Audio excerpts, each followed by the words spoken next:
السلام علیکم۔ جنت کی اگلی نشست میں ہم آپ کو آگے فردر جنت کے بارے میں بتاتے چلیں گے کہ جناب رسول اللہ صلی اللہ علیہ وآلہ وسلم نے فرمایا کہ جنت میں کوئی درخت بھی ایسا نہیں جس کا تنے سونے کا نہ ہو، اور ہر درخت کی شاخیں ٹہنیاں مختلف ہیں، کسی کی سونے کی ہیں، کسی کی چاندی کی ہیں، کسی کی یاقوت کی ہیں، کسی کی زمرد کی ہیں، کسی کی موتی کی ہیں، اور قسم قسم کی خوشوں اور طرح طرح کے پھلوں سے اس کو سجایا گیا ہے، اور ہر درخت کے نیچے نہر چلتی ہوئی ہوگی۔ حضرت ابوبکر صدیق رضی اللہ عنہ کی صاحبزادی حضرت اسماء رضی اللہ عنہ فرماتی ہیں کہ ایک بار رسول اللہ صلی اللہ علیہ وآلہ وسلم کی مجلس مبارک میں سدرۃ المنتہا کا ذکر آیا، تو آپ صلی اللہ علیہ وآلہ وسلم نے فرمایا وہ اتنا بڑا ہے کہ اگر تیز رفتار سوار اس کی شاخوں ٹہنیوں کے سائے میں چلے تو 100 سال میں اس کے سائے کو ختم کرے، اور اس درخت پر سونے کی ٹڈیاں ہیں، شاید ان ٹڈیوں سے مراد نورانی فرشتے ہیں جو ان کے اوپر بیٹھ کر اللہ تعالیٰ کی حمد و ثنا کریں گے، اللہ تعالیٰ کی تسبیح بیان کریں گے، اور ان کے چمکدار پروں کو سونے کی ٹڈیوں سے تشبیہ دی گئی ہے، اور ان کے پھل اتنے بڑے ہیں کہ جیسے مٹکے ہوتے ہیں۔ سدرۃ المنتہا ایک درخت کا نام ہے جس کی ابتدا چھٹے آسمان سے شروع ہوتی ہے اور اس کی انتہا آخری آسمان تک جاتی ہے، یعنی کہ اس درخت کی مسافت 500 برس کے مسافت کے برابر ہے۔ اسی مقام پر اولین اور آخرین کا علم ختم ہوتا ہے، اور اس کے اوپر کا مخلوق میں سے کسی کو بھی علم نہیں، اور نہ وہاں سے اوپر کوئی فرشتہ جا سکتا ہے، اور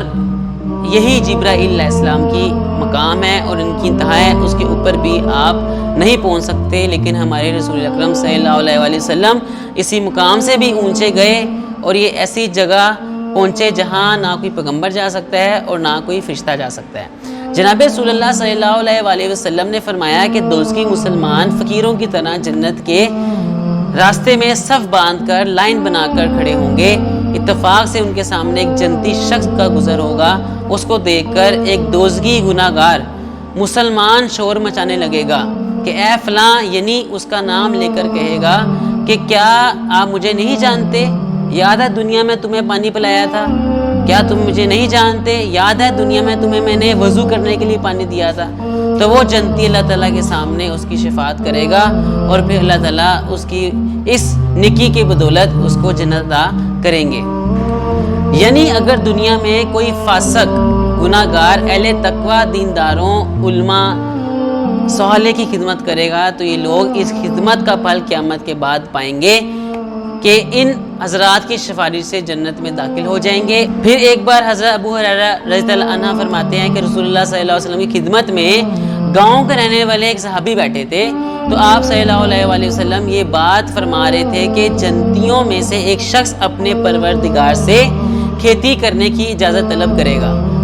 اللہ تعالیٰ فرمائیں گے کیا تو ان بھرپور نعمتوں میں نہیں ہے جو حسب خواہش تجھے ملی؟ وہ عرض کرے گا کہ ہاں ہے تو سب کچھ، مگر میرا دل چاہتا ہے، چنانچہ اس کو اجازت دے دی جائے گی کہ وہ زمین میں بیج ڈالے گا، تو پلک جھپکتے ہی قبل ہی سبزہ اگ جائے گا اور بڑھ جائے گا، اور کھیت تیار ہو کر کٹ جائے گا، اور پہاڑوں کے برابر انبار لگ جائیں گے۔ اللہ تعالیٰ فرمائیں گے اے آدم علیہ السلام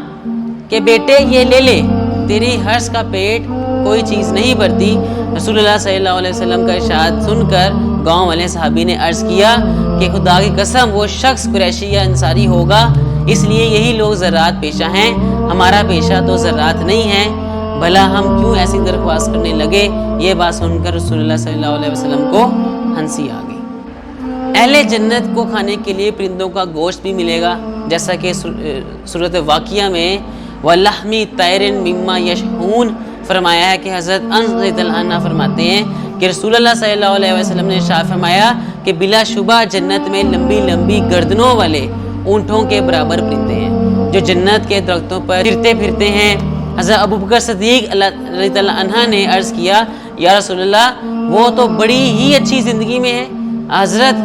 صلی اللہ علیہ وسلم نے فرمایا کہ ان کے کھانے والے ان سے زیادہ بہترین زندگی میں ہوں گے۔ 3 بار یوں ہی فرمایا، پھر حضرت ابوبکر صدیق رضی اللہ عنہ کو بشارت دیتے ہوئے ارشاد فرمایا کہ میں امید کرتا ہوں کہ تم ان لوگوں میں سے ہوگے جو ان پرندوں کو کھائیں گے۔ حضرت ابو امامہ رضی اللہ عنہ فرمایا جب کسی جنتی کو پرندہ کھانے کی آشنا ہوگی تو خود بخود پرندہ اس کے سامنے آ کر گر جائے گا، جو پکا ہوا ہوگا اس کے ٹکڑے ٹکڑے بنے ہوئے ہوں گے۔ ایک حدیث میں ہے کہ پرند جنتی کے دسترخوان پر خود بخود گر پڑے گا، وہ بغیر آگ اور دھوئیں کے بھنا ہوا پکا ہوا ہوگا، جنتی اس قدر کھائے گا کہ اس کا پیٹ بھر جائے گا، بعد میں وہ پرندہ پھر اڑ جائے گا۔ اب تک کے لیے اتنا ہی۔ سید علی حیدر کو اجازت دیجیے، آگے فردہ جنت کے بارے میں ہم آپ کو بتاتے چلیں گے۔ تب تک کے لیے السلام علیکم ورحمۃ اللہ وبرکاتہ۔